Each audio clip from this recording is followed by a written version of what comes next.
Hello, welcome. My name is Melissa. I am Health First registered dietitian. This is our online weight management class. For this first one of the year, I thought let's start with just some basic information about body composition, which is important information when you're trying to lose weight, manage your weight, whatever it is within that weight realm. So I have a few visual aids that I'm going to share with you. So bear with me as I share my screen with you.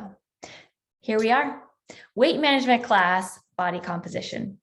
This first slide, if you've ever come to the Health Aware office, you may have had testing on our InBody machine, and this is the printout that you would see after you are tested on it. So I have blanked out the patient identifiers on this, and we're just going to talk through some of the elements.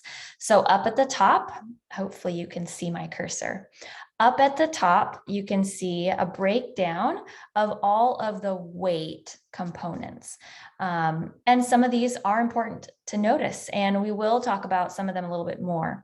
We can see total weight, which is here as well in this bar graph.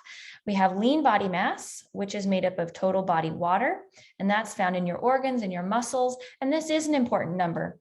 Ideally, we want it to be somewhere in that around 60% of our weight, kind of in between the 50 to 70% is what it should be. 50 is a little bit low, but we want it to be higher than lower typically. And it kind of correlates with this line here, which is your skeletal muscle mass or your muscle. Dry lean mass is also part of the lean body mass, and that's like your bones and your minerals. And then body fat mass here is also part of your weight, which is here in the bar graph. So let's get down to this part, the body composition analysis. We can see here, this is the normal range that we want all of these three bar graphs to fall within. So you can see with this particular person, their weight falls within that normal range. You can see that their muscle mass is actually slightly low. And our printer that I printed this out of prints slightly skewed. So this line should really line up over here on the edge. So if that were the case, this actually would show that it's under on the muscle mass with this particular person. And then body fat mass is here within this normal range as well. So obviously this is not a person that needs to lose body fat or lose weight per se, but this is just to illustrate body composition. What we're really going to be focusing on more so in this particular class is this part down here where this arrow is, the body mass index. So BMI, this is the first area of focus. BMI. For this particular person, you can see their BMI is 20.4, and it is in that normal range. But what is all that? Let's move on to this slide, and we can see it illustrated a little bit better. So 20.4 of that previous example would fall here in this ideal weight or normal weight, whatever you want to call it, category. And that's where ideally we would all want our BMI to be in.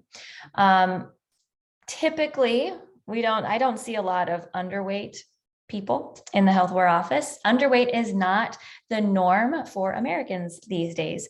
About 75% of the American adult population is overweight or obese. And that would be here in these upper four categories, starting at a BMI of 25, moving up into each different category. 25 to 29.9 is overweight, and then 30 plus are the different categories of obese. So when you come and see me, you'll get a printout of this, and we can see where your BMI falls within those categories.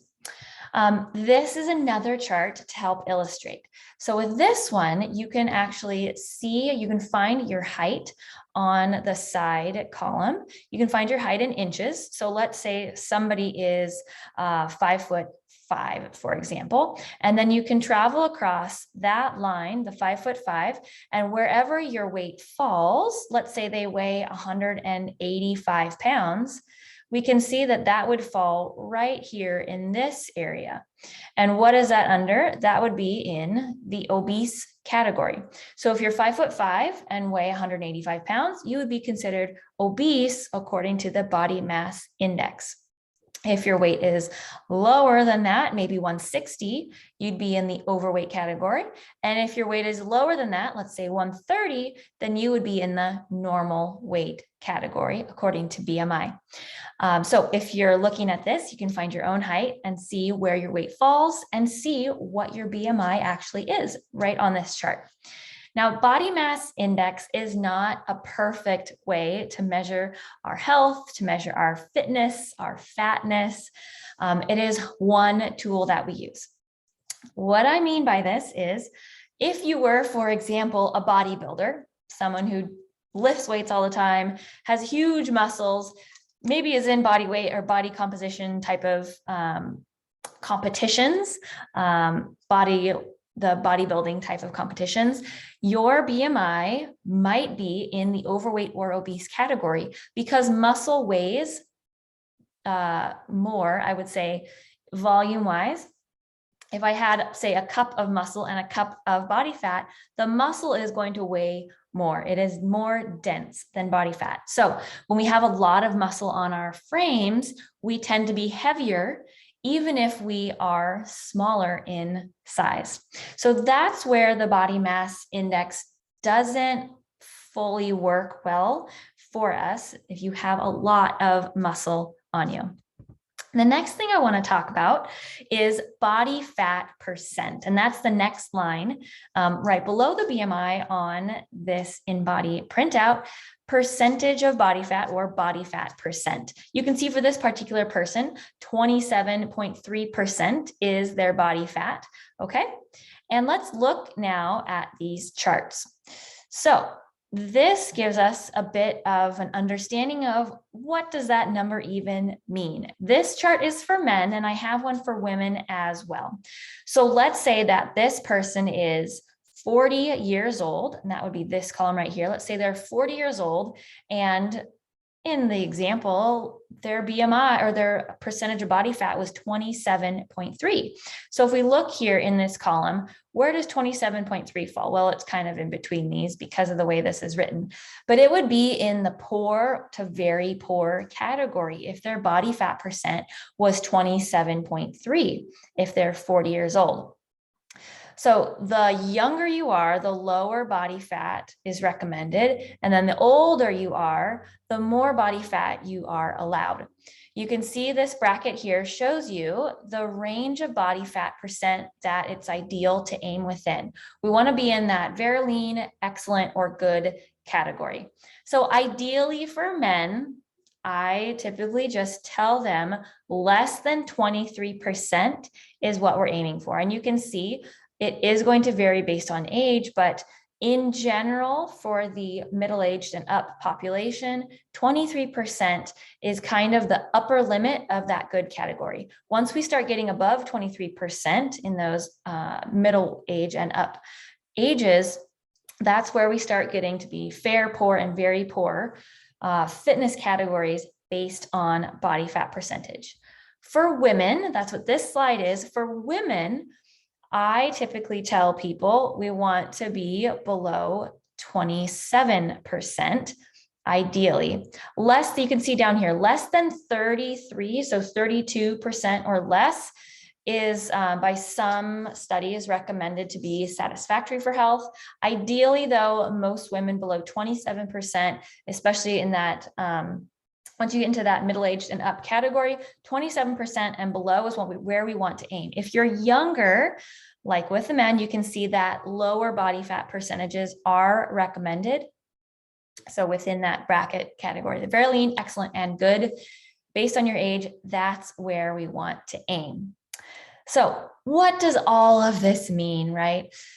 So this just gives us a lot of information about the composition of your weight. And we can tell within the weight management spectrum, do we want you to lose body fat? Do we want you to gain muscle? What makes up your weight? What individual goals should we be talking about? On this printout, you can also see there is more information. There's a little diagram of a person down here in the corner, and that's talking about lean body. You can see the distribution of your lean body weight based on the different sectors of the body, and that's interesting information. You can see recommendations for weight loss or weight gain, talking about body fat and muscle.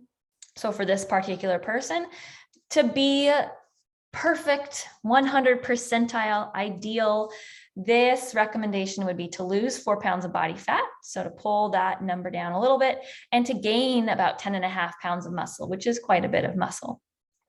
And then this bottom number here, basal metabolic rate, that number shows you the number of calories that this particular person, based on this data, would burn in 24 hours just being alive. So our bodies, our organs, all the processes in our bodies use calories, and we use different amounts of calories based on factors such as our age, our gender, how tall we are, how much we weigh, how much muscle we have.